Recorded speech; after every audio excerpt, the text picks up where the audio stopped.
Top 10 हेडलाईनचे प्रायोजक आहेत Govind park बी. फक्त 19 लाखांत फलटणमध्ये रेडी पोझिशन लक्झरी फ्लॅट. हिमाचलमध्ये बर्फवृष्टीमुळे 600 रस्ते बंद, 2300हून अधिक ट्रान्सफॉर्मर ठप्प. जम्मू काश्मीरमध्ये पावसामुळे नद्यांची पातळी 3 ते 4 फुटांनी वाढली. खराब हवामानामुळे जम्मू काश्मीर सरकारने शाळांमधील हिवाळी सुट्टी 6 दिवसांनी वाढवली असून 1 आणि 3 मार्च रोजी होणाऱ्या 10वी ते 12वी परीक्षांच्या तारखा पुढे ढकलण्यात आल्या आहेत. नवऱ्याला काही झाले तर त्याला इंद्रजित सावंत जबाबदार असतील, फोनवरून धमकावणाऱ्या कोरटकरच्या पत्नीचा अजब दावा. इतिहास अभ्यासक इंद्रजित सावंत यांना धमकी देणाऱ्या प्रशांत कोरटकरच्या पत्नीने पोलिसांत तक्रार दाखल केली आहे. 2 दिवसांपासून आपल्याला धमक्या दिल्या जात असल्याचे त्यांनी या तक्रारीत म्हटलं आहे. माझ्या कुटुंबाला काही झाल्यास त्याला इंद्रजित सावंत जबाबदार असतील, असा उल्लेखही त्यांनी या तक्रारीत केला आहे. गोल्डन कार्ड नागरिकत्व असलेल्या भारतीयांना अमेरिकन कंपन्या कामावर ठेवू शकतात, अशी घोषणा ट्रम्प यांनी केली आहे.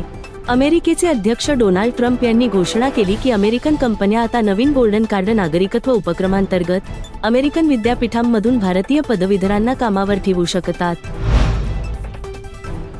वाशिमच्या कारंजा तालुक्यातील खेरडा जिरापुरे येथे बर्ड फ्लूमुळे तब्बल 6831 कोंबड्यांचा मृत्यू झाला आहे.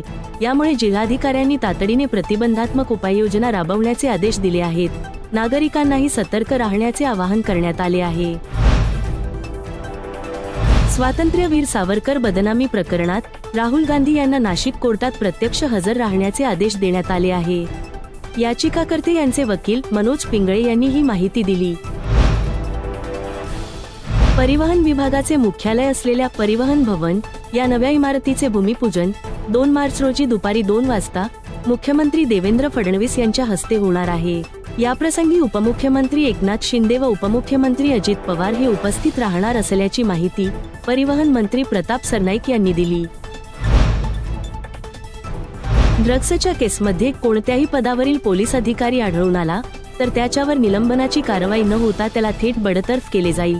त्यासंदर्भात अशा सूचना दिल्या आहेत, असे मुख्यमंत्री देवेंद्र फडणवीस यांनी सांगितले.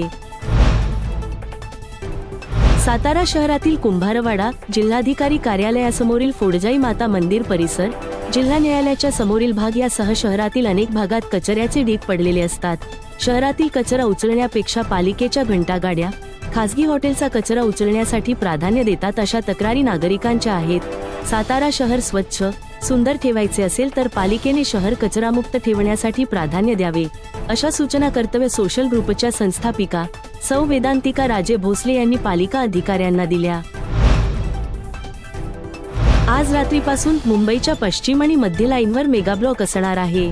रात्रीच्या वेळेस ब्लॉक असल्यामुळे याचा मोठा फटका हा मुंबईच्या प्रवाशांना बसणार आहे.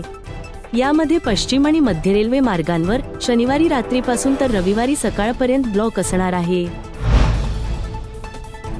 संतोष देशमुख हत्या प्रकरणी दोषारोप पत्रातून सर्वात मोठा धक्कादायक खुलासा समोर आला आहे.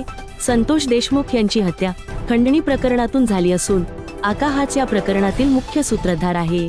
वाल्मिक कराड या प्रकरणाचा मास्टरमाइंड असल्याचं उलगडा झाल्यानंतर आता त्याचे पाय आणखीन खोलात जाणार आहेत.